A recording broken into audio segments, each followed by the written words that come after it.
So that Bridevale falls out to the left. It comes through a huge crack called the Pembroke two-top or fault line. Okay, that fault line is a highly active tectonic fault. It's a boundary point of two large plates that make up the Earth's crust, the Indo-Australasian and the Pacific tectonic plates. On average, we get 1,000 earthquakes a year just from that fault line, just over 2 earthquakes a day. It actually makes up what's called the Pacific Ring of Fire, so it actually goes all the way up through the top of the Pacific, Japan, around back down through the Americas, the Pacific tectonic plate boundary line. This area is pushing against each other like sumo wrestlers, pushing each other up into the sky by about 25 millimetres or 1 inch per year. Now every now and then one of those sumo wrestlers or tectonic plates will shift, slip upwards, downwards or maybe sideways. That's what results in the earthquake. Over on the right hand side we've got the Palisade Falls. We're just going to let these guys go past us because they've due in before us and everybody's going a little bit slower today. So you see how the weather's calmed down a little bit out here, so it is forecast to drop.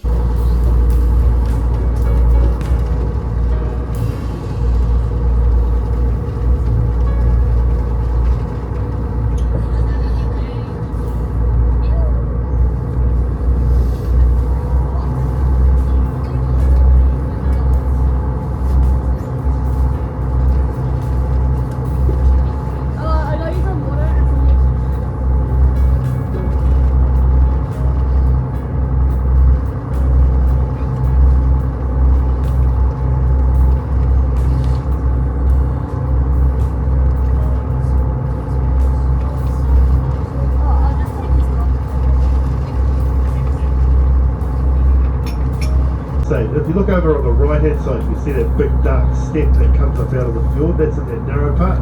There's another boat in the mist there.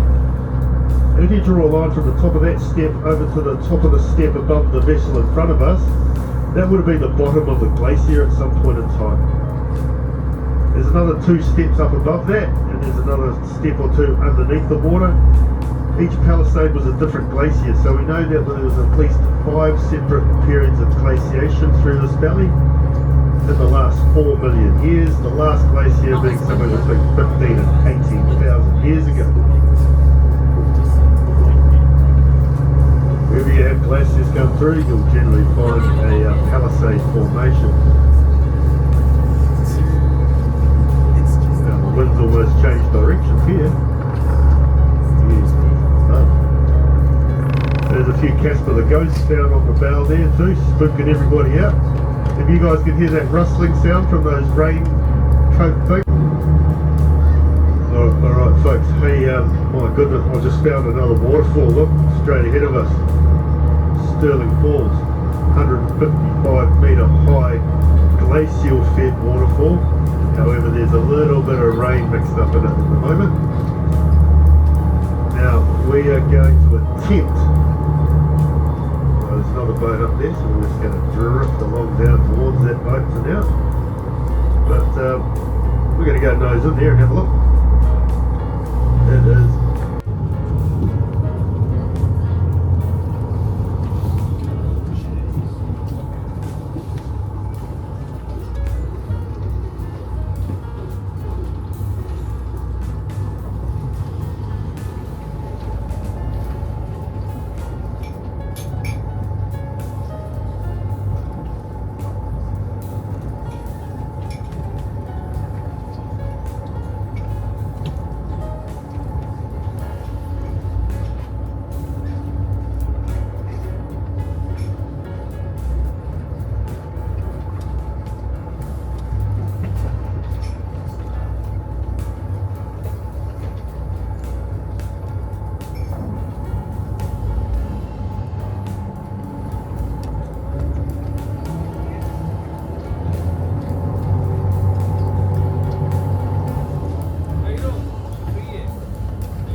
तो रख रहे हैं यहाँ पे मेरा बना रहा हूँ मेरे को देखे जाना है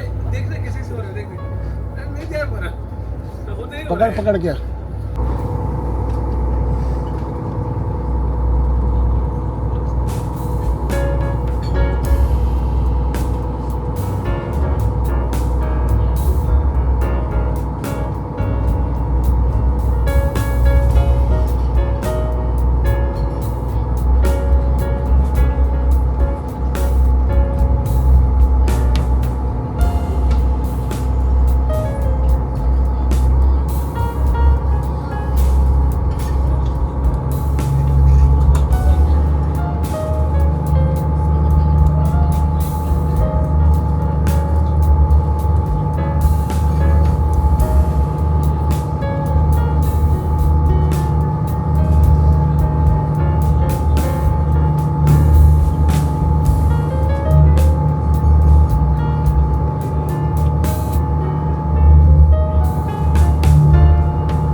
So that right about falls out to the left. It comes through a huge crack called the Pembroke 2 Proper Fault Line.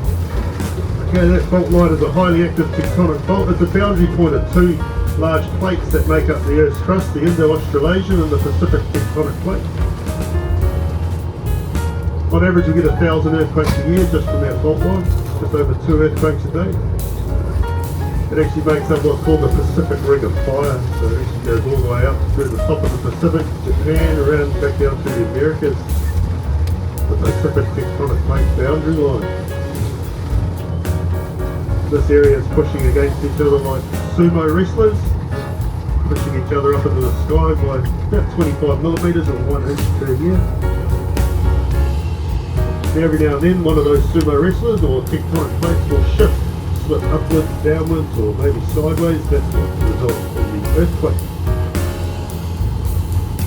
Over on the right hand side, we've got the Palisade Falls. We're just going to let these guys go past us because they've due in before us. Everybody's going a little bit slower today. So you see how the weather's calmed down a little bit out here, so it is forecast to drop.